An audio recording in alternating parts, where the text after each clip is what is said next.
Bonjour à tous, deuxième séance de cours virtuel.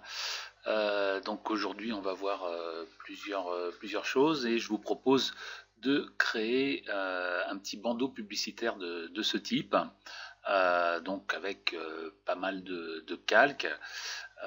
Si on regarde bien tout ce que l'on aura à faire, on partira d'un fond gris, on ajoutera donc une ellipse bleutée, une autre ellipse verte. On rajoutera une ellipse avec, bon là j'ai pris une couleur rose, mais bon ça pourrait être n'importe quelle couleur. Pourquoi? Parce que comme on a vu la semaine dernière, on va faire un calque de d'écrêtage, pardon, et on introduira donc une image directement sur ce fond rose. Voilà. Ensuite, on ira faire eh bien, un petit fond avec du texte marqué dessus. On va faire aussi un petit logo rond avec deux lettres que l'on va rajouter, que l'on va placer bien sûr, donc avec un petit effet ici d'ombrage. Et puis donc on va inscrire ici une adresse web.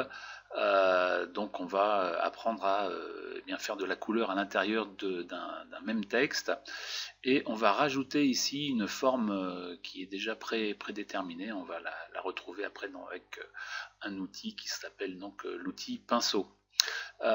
Et dernière chose, on va rajouter donc un petit bandeau coloré avec du texte dessus. L'ensemble, on va bien sûr l'orienter. Et donc sur ce bandeau coloré, on va faire donc un masque de fusion qu'on a déjà vu, hein. Maintenant, vous savez le faire, et on va rajouter un petit peu comme de la salissure, hein, sur ce bloc-là. Voilà, alors ça c'est un premier travail à faire, et ce travail-là sera à intégrer directement dans une image. Vous voyez, nous avons notre image. Alors si je la prends toute seule, c'est l'image de base, et on va rajouter ce que l'on va créer, c'est-à-dire donc ce bandeau publicitaire.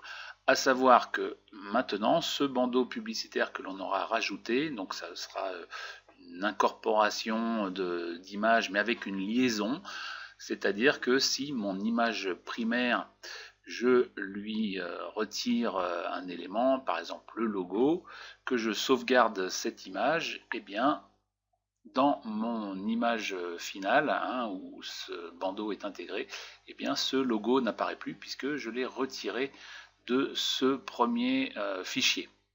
D'accord? Donc on va voir tout ça, donc comment on va intégrer aussi cette image avec une certaine déformation, hein, pour que ça prenne bien la place de l'image précédente, hein, de celle-ci. Voilà, donc on verra tout ça ensemble pendant ces 2 heures de cours. Voilà, donc on va arrêter la vidéo, et la prochaine c'est le démarrage direct du travail. À tout de suite.